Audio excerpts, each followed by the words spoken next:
Merhaba arkadaşlar. Bugün sizlere Distillon Irmak serisi damıtma cihazıyla bir pot stil modda bir damıtma yaptım ve bunu sizlerle paylaşacağım. Ortalama hız olarak bu videoda da göreceksiniz zaten, saatte ortalama 12 litre ürün alınabiliyor. Şu an sistemde gördüğünüz gibi iki tane soğutucu var. Bunların her biri 3250 watt kapasiteli. Soğutma kapasitesi var. 8 tane 12'lik borudan oluşuyor. Gayet de performans olarak da gayet iyi bir soğutucu. Sistem gayet başarılı ve kutu içeriğinden şu anda ekranda da görmüş olduğunuz gibi bir düğüm noktası, bir parmak vana ve aynı zamanda da cam kolon var. Ayrıyeten bir tane de kutu içeriğinin harici 50 santimlik paslanmaz kolon var. Paslanmaz kolon da hediye olarak geliyor. Burada sistemi ben 3000 watt rezistans ve 3500 watt indüksiyonlu ocakla damıtmaya alıyorum. Şu an kazanımda da yaklaşık 24 litre bir mayşe var. 24 litre mayşede de yaklaşık %20 ABV alkol var. Bu damıtma videosunda da bu mayşenin içerisindeki ürünü çekeceğiz. Pot stil modda çekeceğiz. Şu an görmüş olduğunuz gibi de sistemi kurdum, hazır hale getirdim. Biraz sonra da enerjiyi vereceğim. Onun öncesinde de size cihazdan bu modda çalışma prensibini anlatayım. Cam kolondan geçen buhar düğüm noktasından dirseğe, dirsekten de soğutucuya geçerek yoğuşmayı sağlıyorsunuz ve damıtmayı yapıyorsunuz. Burada en üstte bir parmak vanayı her zaman kapalı konumda tutacaksınız. Mod 1'de, yani bu pot stil modda. Kapalı vaziyette yapıp buharı dirsekten soğutuculara göndereceğiz. Mod 2 videosunda da asıl o düğüm noktasının püf noktalarına değineceğim. Yani orada buhar kontrollü bir damıtma yapacağız. Burada da size kısaca su giriş çıkışlarını gösteriyorum. Alttan su girişi ve daha sonra aktarmalı olarak bir üstteki soğutucuya geçip en üst soğutucunun en üstünden de tahliye oluyor. Şu an damıtmaya start vereceğiz ve startı dediğim gibi toplamda ben rezistanstan yaklaşık 2500 watt, indüksiyonlu ocaktan da 3000 watt, 3500 wattlık bir enerji ile toplamda da 6000 wattla bir damıtma yapacağız. 6000 wattı zorlamamın sebebi de soğutma kapasitesinin yeterli olması. Şu an çift soğutucu kullanıyorum. Çift soğutucunun toplam kapasitesi de 6,5 kW, yani 6500 wattlık bir soğutucu var. Ben böyle ara ara size kazanın buhar sıcaklığını, aynı zamanda düğüm noktasındaki sıcaklığı, dönüş suyu sıcaklığını, bunları ara ara da göstereceğim. Şu an cihaza startı verdik. 3500 watt indüksiyonlu ocak ve 2500 watt civarında da rezistansta enerjimiz var. Ve damıtmaya da startı verdik. Yaklaşık da 13 dakika geçmiş. Ve biz 23. dakikada da ilk ürünü almaya başlayacağız.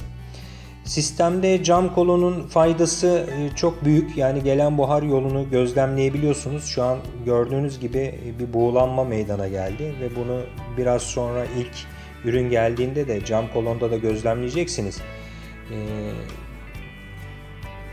Çok net gözüküyor. Evet, şu an 82.7'lere kazan ısımız geldi. Gördüğünüz gibi cam kolondan da akışı gözlemleyeceğiz. Biraz sonra da göstereceğim ben size. Demin de bahsetmiştim, su girişi her zaman alttan oluyor ve dirsekteki ısımız 50'ye geldiği zaman da suyu açıyoruz. Ve yoğuşma gerçekleşeceği için de suyla da soğutmayı yapmış olacağız. Evet, şu an 64 santigrat derecelere geldi. Her zaman pot stilde vana kapalı pozisyonda olacak.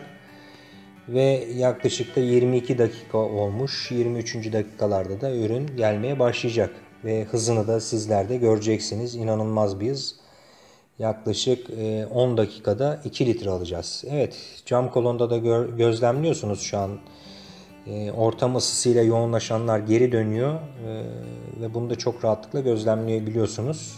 Biz mod 2'de, yani buhar kontrollü damıtma yaparken de bunların içerisine paslanmaz yay dolgu yapacağız. O zamanki buhar geçişini ve reflakstaki geri dönüşün çakıştığı anları Orada da çok rahat gözlemleyebileceğiz. Evet, şimdi ürünümüz de gelmeye başlıyor. Alkol metrenin de gördüğünüz gibi kıpırdamaya başladı. Ve akış çok hızlı olacak. Ve şu an evet, parotomuz da dolmak üzere. İlk gelen ürünümüzü de ölçeceğiz ve damıtmaya da devam edeceğiz. Yaklaşık ilk gelen ürünümüzde 78 ABV'lerde. Evet, 78 ile başladık. Ve bu şekilde pot stillerin çalışma prensibi gelen buharı yoğunlaştırarak aldığınız için yavaş yavaş alkolde de düşüşler olacaktır. Evet, akışımızı gözlemliyorsunuz. Ben bu arada damacananın yanında da bir kronometre koydum. Orada da gözlemleyeceğiz zaten. Kazan sıcaklığımız 90,5 dereceye ulaştı. Ve buradan da dirseğe baktığımızda 88,5 santigrat derecelerde. Dönüş suyu sıcaklığımızda pot stillerde 40 santigrat derecelere ulaştığında yeterli oluyor.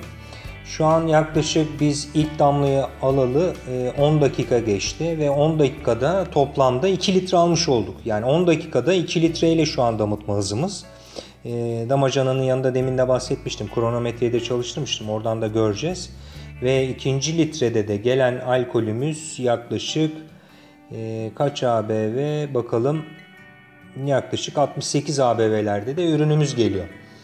İkinci litre sonunda da 68 ABV ürün gelmekte. Damıtma gayet hızlı olacak. Yani her 10 dakikada 2 litre ortalamayla damıtma yapmış olacağız. İndüksiyonlu ocakla hiç oynamıyoruz. 3500 Watt'la gene devam ediyoruz. Kazan sıcaklığımız 93 santigrat derecelerde. Gördüğünüz gibi cam kolonda hafif buğulanma oldu. Bunun sebebi de gelen buhardaki alkol derecesinin düşüklüğü ve su oranının fazlalığı aslında. Şu an yaklaşık 43 dakika olmuş ve toplamda da ilk damlayı alalı 20 dakika oldu. Beklentimiz şu an yaklaşık 4 litre almış olmamız gerekiyor. Ve 4. litreye geldiğimizde de yaklaşık 58-59 ABV'de ürün gelmekte. Damacanaya da biraz sonra göreceğiz zaten baktığımızda. Bu akış hızıyla 10 dakikada 2 litre hızla 4 litreyi de geçmişiz bile. Kronometrede de görüyorsunuz zaten başlangıçtan itibaren de 20 dakika geçmiş ve 4 litreyi de tamamlamışız. Bu akış hızıyla da devam edeceğiz ve damıtmayı da sonlandıracağız. Ve kazan ısımız da 95.6'ya gelmiş. İşte cam kolonda gözlemliyoruz. Buğulanma ve damlacıklar artmaya başladı. Su oranı da artıyor ve dirsekteki ısımız da 93.8 olmuş. Dönüş suyu sıcaklığımız demin de bahsetmiştim. 40 derecelerde tutulması yeterli oluyor. Ve şu an gelen alkolümüze baktığımız zaman da yaklaşık 44 ABV'lerde de ürün geliyor.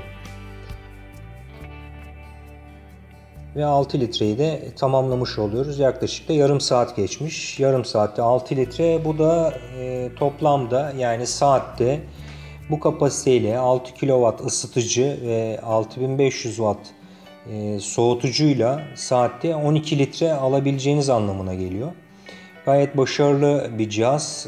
Hızlı alabiliyorsunuz. Toplamda da 1 saat 15 dakika sürecek olan bir damıtmayı tamamlayacağız. Evet, burada da artık sona yaklaşıyoruz. Gördüğünüz gibi ısı ayarıyla hiç oynanmadı, su ayarıyla hiç oynanmadı ve kazanda 99.6, dirsekte de 97.8'i gördük.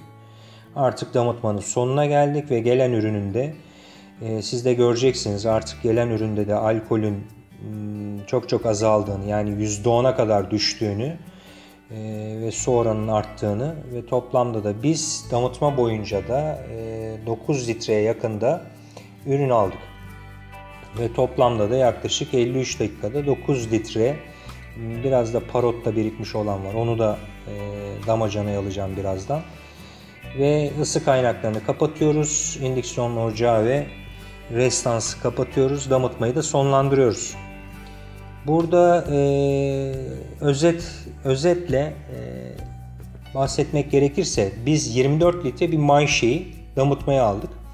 Mayşe'de de %20 alkolümüz vardı. Toplamda 24 litre %20'nin karşılığı da %100'e çevirdiğiniz zaman 4,8 litre yapıyor. %100'ü 4800 mililitre bir ürün olduğunu kabul edersek bunun %50'si de 9600 mililitre yapıyor. Yani biz %50 ortalamayla 9600 mililitre çekmiş olsaydık kazanda tamamını çekmiş olacaktı ve alkol metre %10 değil %0 gözükecekti. Ve biz şunu yaptık, %10'da kestiğimiz için yaklaşık bu damıtmanın sonunda 9300 mililitreye yakın %50 ABV ürün almış olduk. Ve böylece 9600 olması gereken 9300 mililitre almamızda %97'de verim sağlamış olduk. Burada ben bu cihaz normalde 3 modda çalışılabiliyor. Ben 1 mod olarak şu an birinci mod yani mod 1'de pot stil modda bir damıtma yaptım. İkinci mod olarak da buhar kontrollü refleks damıtma yapacağım ve bunun da videosunu yayınlayacağım. O videoyu da muhakkak izlemenizi öneriyorum. Beni izlediğiniz için teşekkür ederim. Abone olup videoyu beğenmeyi unutmayın lütfen. Tekrar teşekkür ederim.